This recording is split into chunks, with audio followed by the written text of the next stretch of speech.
be honest with you, you all ain't gonna like me too much here today. I'm gonna let you know that. I'm not liked anyway, so there ain't gonna be no place. We done failed our family, Israel. The very fact that we have, because I've never seen a Catholic reconciliation. I've never heard of a Baptist reconciliation. Even though we're not a religion, I've never heard of a Puerto Rican reconciliation, a Greek reconciliation, an English reconciliation. What the hell is wrong with us? What the hell is wrong with us, Israel? I'm going to tell you what's wrong with us. It starts from the top down. Maureen. See, when the Maureen is messed up, then where the people going to be at? Huh? Huh? You know? So again, our people perish for lack of knowledge. Therefore, knowledge has somehow been an absence of where it needs to be put in place. Because he have only established Israel. He haven't established nobody else to bring his truth. But yet, truth is lacking. Okay? Give me Mark 3 real quick. I promise you I won't take too long. Mark the 3rd chapter. Start this off at 23. Long is relative, I keep. Start this off at Mark the 3rd. Thou shalt not.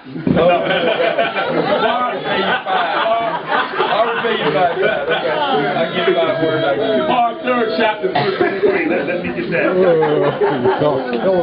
And he called them unto him, and said unto them in parables, how can Satan cast out Satan?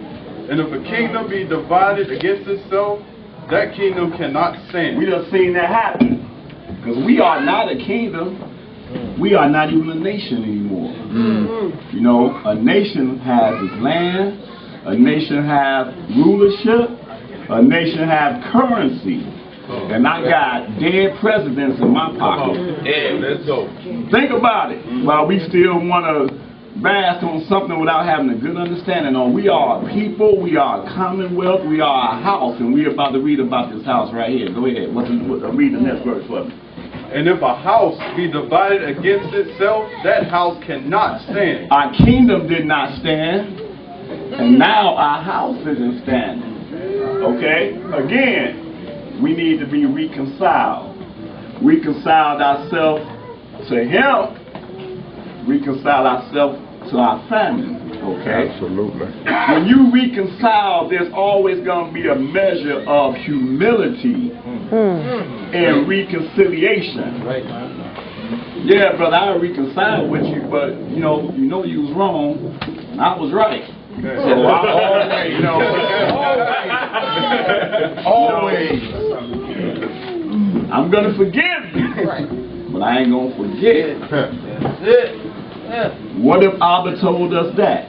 What if he told us that? Wow. I'm going to forgive you, but I ain't going to forget. Man, how many people will be in here right now? Think about it, okay?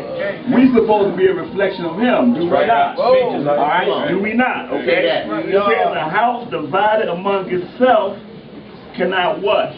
Stand. Do we want to stand, family? Do we want to stand, family? See, as a moray, it's a very awesome thing to feed, but it's an even more awesome thing to get fed. And I've been fed here today. Absolutely. I've been fed here. Absolutely. Seriously. Okay. So here again is that this house it cannot stand unless it's divided. We have to recognize exactly what this house is. Is this house according to the little understanding that I have, and the little understanding that you have, and the little understanding you have? So I can't see you as my equal, as my brother, because you don't have the same understanding that I have. Somebody done told somebody wrong. Somebody done told somebody wrong, because this is what our problem is right now. We need to be educated. Seriously, we need to be educated on this thing, okay? Go ahead, where we at? And if Satan rise up against himself and be divided, he cannot stand, but hath an end. But Satan's minions, when I say minions, I mean the principalities in high places. They're not divided. They're not divided. And they standing strong. Yes, they are. Okay? They standing strong. Absolutely. Think about it. Think about it. There's something wrong right here. Real quick, Mark 9th chapter. Mark 9th chapter. I promise. Mark 9th chapter. Relative. Mark 9th chapter. Give me the 38th verse. Give me Mark 9 and 38. And Yohanan answered him, saying, Master, we saw one casting out devils in thy name. Yes, come on. And he followed not us. Yes, come on. And we forbade him because he followed not us. Man, what were these people that you know, that sound very familiar right Now, real familiar. I don't remember the Catholics, the Greeks, the Romans, the Ethiopians speaking in the same type of mannerisms, but you go among Hebrew Israelites, we are known for this. This is what goes before us when you say Hebrew Israelites, because we're reading the words of a Hebrew Israelite. Right? Ain't that what he said? Yohanan answered him and said, Master, we saw one cast out devils in your name, and he followed us, it's not us. And we forbade him because he followed not us.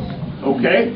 So I guess with Yeshua being the chief Morim, he should have told them, well, you better go back out there and drag him over here because he don't need to be out there speaking in my name. Right? So that's what many of our Morim have said. Go ahead, bro.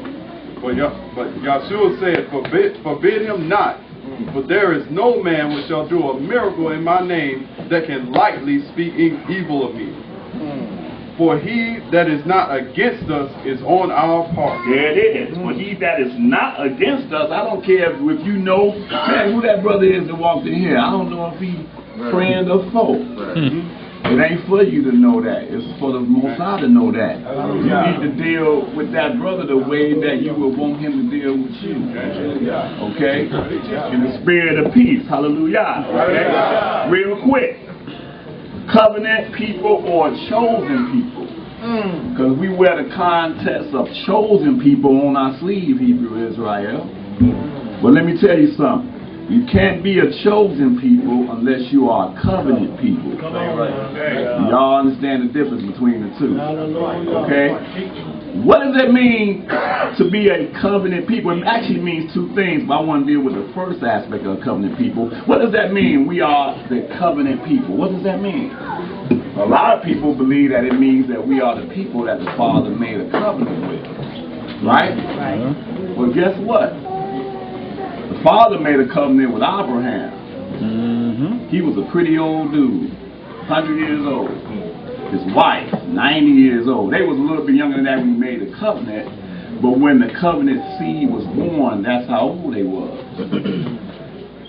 Isaac had no business being born. He shouldn't even existed. Y'all get what I'm saying? He should not even been here. But through a covenant, he was brought forth into existence.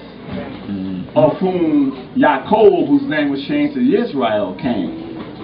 Israel, we exist because of a covenant. This is why we are the covenant people.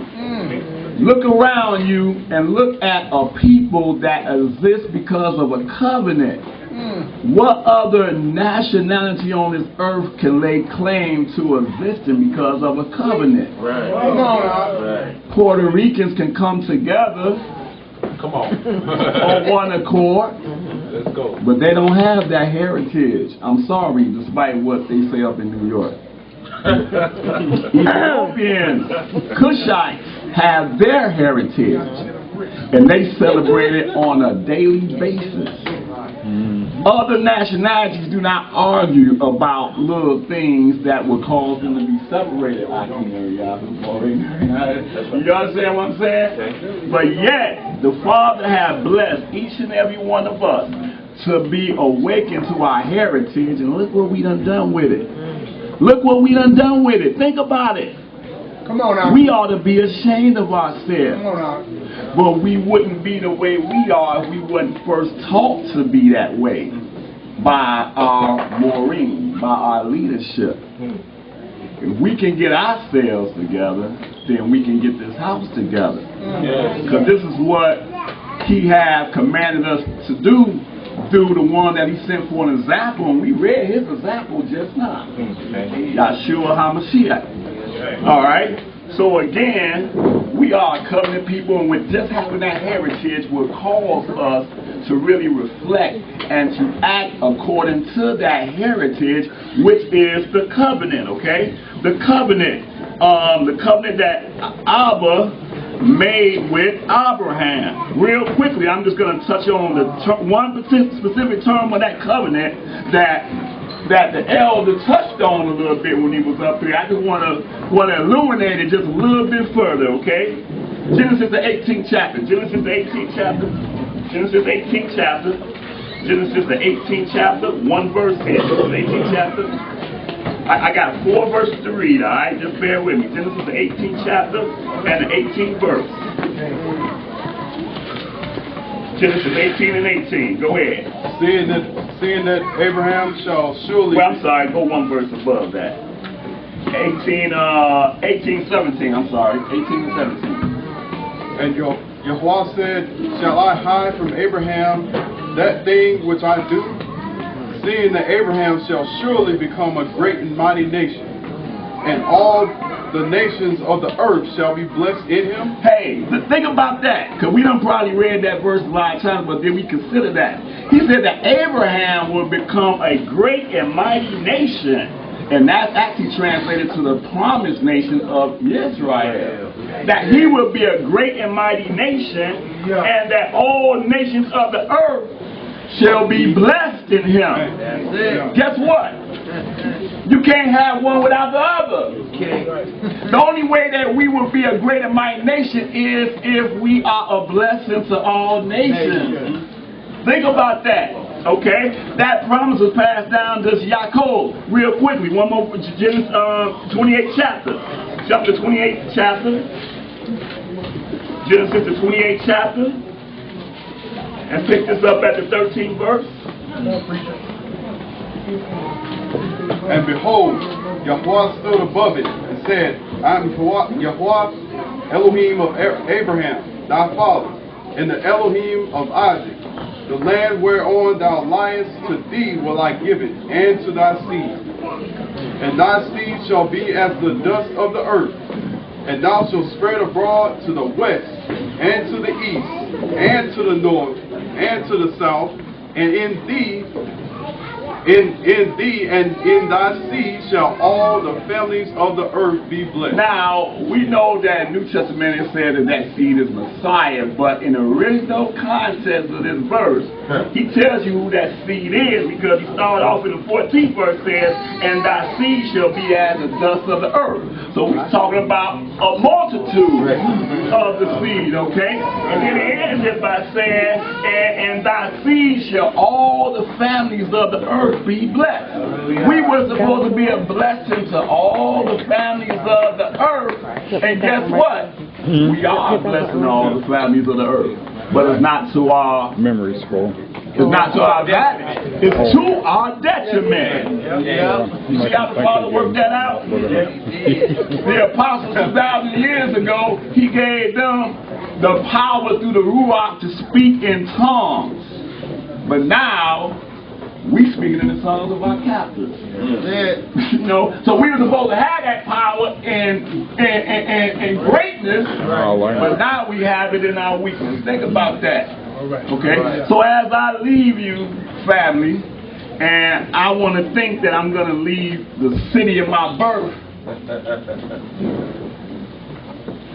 in a much better condition than when I left it the first time. I hope that the Father will bless us and strengthen us and guide us and lead us the way that he wants us to go. Hallelujah. In Yeshua's name, hallelujah. Hallelujah.